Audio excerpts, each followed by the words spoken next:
त्यतिखेर आन्दोलन ल्याइरहेको थियो त्यो बेलासम्म पार्टीका नेताहरू टाउको खुवाउन सकेका थिएन। त्यही पार्टीमा पनि युवाहरूले होला अब नेता परिवर्तन गर्नुपर्छ भन्यो। तर आज 1 महिना भएर रात घट्दै गयो हेर्नु नेताहरू पुग्न थाले। त्यही पुरानो नेता आउने सम्भावना छ।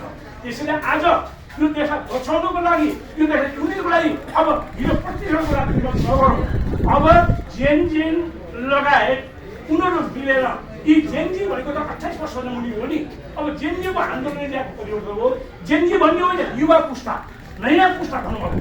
त्यसमा 28 वर्षको पनि होला 60 वर्षको होला। नयाँ पुस्ताले अब यो देशलाई हाँक्नुपर्छ। हाँक्ने कसरी प्रश्न त्यो छ हो। आजको दिनमा हाँक्ने कसरी भन्दाखेरि अब जेएनजीका व्यक्ति लगायत युवा पुस्ताको एउटा संगठन हुनु पर्यो। राजनीति बालन शाहजीले त म संगठन गराउँदिनँ पार्टी खोल्दिनँ भन्यो भने को जाने त? पार्टी खोल्ने भनेको कुरा पनि सही र छैन। 6 महिनापछि निर्वाचन हुँदैछ। प्रत्येक जिल्लामा आउनुपर्ने छ।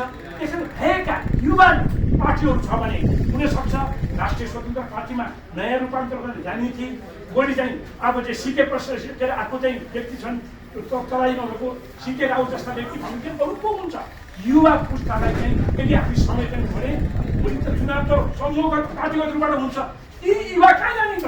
यदि तपाईँले अल्टरनेट दिनु भएन त यही पुरानो पार्टीले जित्ने हो नि त। त्यसैले अब हिजो केपी शर्मा ओलीजीले भने हामी राजनीति छोड्यौँ भन्यो। भोलि शेरबहादुरले त्यही गर्नुपर्छ। भोलि उतै के अरे हाम्रो प्रचण्डजीले पनि छोडिदिनु भन्नु होला। यसलाई च्यालेन्ज गर्ने भनेको अब युवा समूह एकै ठाउँ आउने। बालेन शाह हर्क साम्पाङ भनौँ या हाम्रो चाहिँ ऊर्जा मन्त्री भनौँ जो छन् सबै एउटा आएर एउटा चाहिँ बसौँ। अब यो देशलाई जे हुनु हिजो भएको जे छ छोडिदिउँ। प्लिज तपाईँको मिडियाले अब गलत इन्फर्मेसन दिनुहोस्। देश बच्छ देश बचेन राजनीति हुन्छ। देश बचेन नेताको कुरा हुन्छ। देश बचेन सुरेन्द्र केसीको कुरा हुन्छ। देश बचेन गान्धी पण्डितको कुरा होला। देश बचेन तपाईँको मिडिया चल्ला। देशै रणनीति हुन्छ र देश बडो खतरनाक अवस्था छ।